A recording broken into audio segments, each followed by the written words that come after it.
Hello दोस्तों। आज मैं आप लोगों को सुनाने वाली हूँ गणेश जी की एक सच्ची घटना। तो चलिए स्टार्ट करते हैं। एक बार बोल दीजिए प्रेम से, गणपति बप्पा मोरिया। एक बार की बात है, गणेश जी अपने सिंहासन पर बैठे यह सोच रहे थे कि चलो आज मैं अपने भक्तों की परीक्षा लेता हूँ। और उन्होंने तुरंत एक सुंदर से बालक का रूप लेकर भोलपुर नामक एक गांव में प्रवेश किया। प्रवेश करते ही उन्हें एक व्यक्ति से मुलाकात हुई जिसका नाम मोहन था। वह एक व्यापारी था।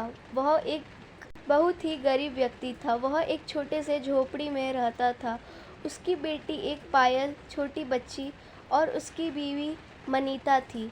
वह जंगल से लकड़ियाँ काटता और उन्हें बाजार में बेच के अपना जीवन व्यतीत करता था। गणेश जी यह सब कुछ जानते हुए भी उसके सामने अनजान बनते हुए बोले, अंकल, क्या आप मुझे कुछ खाने के लिए दे सकते हैं? मैंने 2 दिन से कुछ भी नहीं खाया। मोहन यह सुनकर थोड़ा दुखी हो गया। उसने कहा, मेरे पास अभी पैसे नहीं हैं। तुम मेरे घर चलो, वहाँ पर कुछ बचा होगा तो मैं तुम्हें दे दूँगा। गणेश जी उनके साथ चलने के लिए तैयार हो गए और उनके साथ चल दिए उनकी छोटी सी झोपड़ी में। रास्ते में चलते हुए गणेश जी ने यह ध्यान किया कि मोहन के पैर में चप्पल नहीं है। वह नंगे पैर चल रहा है। यह देख गणेश जी को बहुत बुरा लगा। उन्होंने कहा, अंकल, आपके पास चप्पल नहीं है क्या? आपके पैर में कुछ लग जाएगा। उसने कहा, नहीं, मेरी तो यह रोज की आदत है। ऐसी कोई बात नहीं है। चलो हम चलते हैं। घर पहुंचकर उसने सभी से मुलाकात करवाई। उसकी बेटी पायल बहुत खुश थी उसे देखकर। उसकी बीवी मनीता ने उसका स्वागत किया और उसने अपने पति से कहा, ए जी, घर में खाने के लिए तो कुछ भी नहीं है। बच्ची तो खुद भूखी है, हम इसे क्या दे खाने के लिए?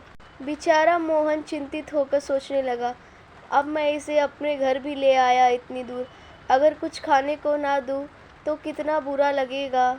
यह सोचकर वह परेशान हो रहा था। तभी उसके मन में एक योजना आया। उसने कहा, कल रात की एक रोटी बची हुई है, उसी में प्याज काटकर उन्हें दे दो। यह सुनकर बीवी ने कहा, ठीक है, मैं वही दे देती हूँ। और उसने वही परोस दिया गणेश जी को। गणेश जी ने खुशी खुशी वह खाकर कहा, आज का खाना बहुत स्वादिष्ट था, मैं कल फिर आऊँगा। तथास्तु। उस बालक के मुख से यह बात सुनकर पति को थोड़ा अजीब लगा, लेकिन उसने उसे नज़रअंदाज करके सो गया और अगले दिन सुबह जल्दी उठकर वह अपनी काम की ओर चल दिया। रास्ते में उसे एक पेड़ के नीचे वही बालक मिला और वो बालक उसे देखकर मुस्कुरा रहा था। वो कोई और नहीं, साक्षात हमारे गणेश जी ही थे। गणेश जी ने उन्हें देखकर मुस्कुराए और बोले, अंकल, आप मुझे आज भी खाना दोगे ना? और मोहन यह देखकर मुस्कुराया और बोला, हाँ, चलो मेरे साथ, मैं आज भी तुम्हें खाना दूंगा। गणेश जी खुशी खुशी आज भी उनके साथ जाने लगे उनकी घर की ओर। आज भी बच्ची पायल बहुत खुश थी। पत्नी ने उनका फिर से स्वागत किया और उनसे खुशी खुशी बोलने लगी, आज तो हमारे घर में रोटी और सब्जी बनी है, आज आप पेट भर के खाना खाइएगा। गणेश जी अपनी जगह पर बैठ गए। पत्नी ने खाना परोसा। गणेश जी ने खा लिया और कल के जैसे ही कहा, आज का खाना बहुत स्वादिष्ट था, मैं कल फिर आऊँगा। तथास्तु। यह बात सुनकर पति को थोड़ा अजीब लगा, लेकिन वह अपने काम के चक्कर में उसे नज़रअंदाज कर दिया और अपने काम की ओर चला गया। शाम को जब मोहन अपने घर वापस आया तो उसने अपनी पत्नी से कहा, तुम्हें थोड़ा अजीब नहीं लगता? वह बालक 2 दिन हमारे घर आया और उसने एक ही बात कहा, कल मैं फिर आऊँगा। तथास्तु। और वह मुझे एक पेड़ के नीचे मिला था। कल पता नहीं वह कहाँ मिलेगा। पत्नी ने इसे नज़रअंदाज किया और कहा, ए जी, आप खाना खाइए और सो जाइए, कल आपको जल्दी जाना है अपने काम की तलाश में। मोहन ने कहा, तुम सही कह रही हो, मैं सो जाता हूँ। मोहन सो गया।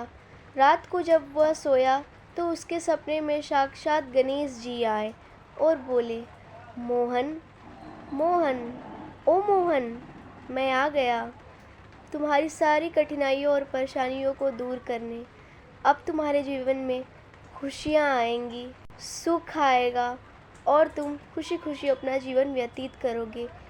कल मैं तुम्हें उसी पेड़ के नीचे मिलूँगा, लेकिन अपने असली भेष में, और तुम्हारे जीवन में खुशियाँ और रंग भर दूँगा। कल तुम आ जाना। यह सपना देखकर मोहन की आँख खुल गई, लेकिन वह चुपचाप सो गया और सुबह जल्दी उठकर उसी जंगल की ओर चल दिया जहाँ पर उसे कल वह बालक मिला था। और उसी पेड़ के नीचे वह इंतज़ार करने लगा कि गणेश जी कब आएंगे। और गणेश जी अपने असली भेष में आ गए। उन्होंने उसे आशीर्वाद दिया और कहा, तुम जीवन में खुश रहो, हमेशा लोगों की मदद करो, और यह लो, यह मटका लो। इस मटके में से तुम जो कुछ भी मांगोगे अपने इच्छा अनुसार वह तुम्हें प्राप्त होगा, लेकिन इसका कभी भी गलत इस्तेमाल मत करना। तथास्तु। ज़रूरत पड़ने पर मैं फिर आऊँगा। अपने जीवन में स्वतंत्र रहो और खुशियाँ रहना, लेकिन एक बात याद रखना, इस मटके का कभी भी गलत इस्तेमाल मत करना। इतना कहकर गणेश जी अंतर्ध्यान हो गए और मोहन वह मटका लेकर खुशी खुशी अपने घर की ओर दौड़ा भागा चला आया। यह देखकर पत्नी मनीता ने पूछा, ए जी, आज आप इतने खुश क्यों हैं, और ये मटका कैसा? पत्नी ने खुशी उससे पूछने लगी, ए जी बताइए, क्या है इस मटके में ऐसा जो आप इतने खुश हैं? पति ने खुशी खुशी बोला, ये जादुई मटका है। और उसने रात की घटी सारी घटना अपनी पत्नी मनीता को बताया। यह बात सुनकर पत्नी तो फूले नहीं समाई और वह खुशी से नाचने लगी। उसने सबसे पहले कहा, हमें खाने के लिए कुछ मिठाइयाँ और पकवान चाहिए। यह कहते ही उस मटके में मिठाइयाँ और ढेर सारे खाने की सामग्रियों से वह मटका भर उठा। यह देखकर बच्ची पायल बहुत खुश थी। उसने कहा, मुझे कुछ खिलौने चाहिए, और इतना कहते ही उसमें ढेर सारे खिलौने आ गए। यह सब देखकर बहुत खुश था मोहन, उसकी पत्नी, उसकी बच्ची पायल। लेकिन एक दिन मोहन के घर उसका दोस्त रवि आया, जो उसके पड़ोस में ही रहता था। वह उससे बहुत जलता था, लेकिन एक दिन वह उसके घर पहुंच गया। उसके घर पे इतनी समृद्धि और इतना सुख देखकर उससे रहा नहीं गया, और उसने उसकी पत्नी मनीता से पूछा, भाभी, ये सारे सामान कहाँ से आया?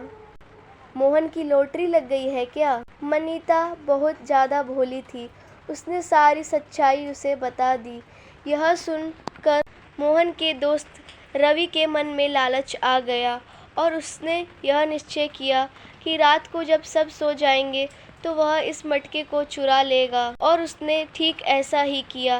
रात को जब सब सो गए तो वह धीरे से मोहन के घर में आ गया, और उसने उस मटके को चुरा लिया और अपने घर में छुपा लिया।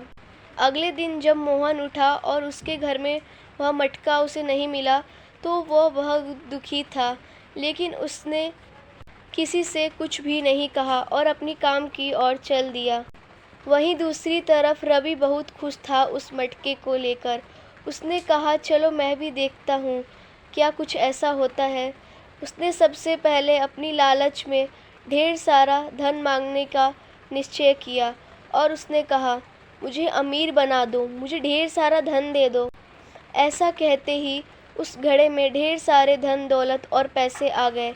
यह देखकर रवि फूले नहीं समाया। उसका लालच और बढ़ गया।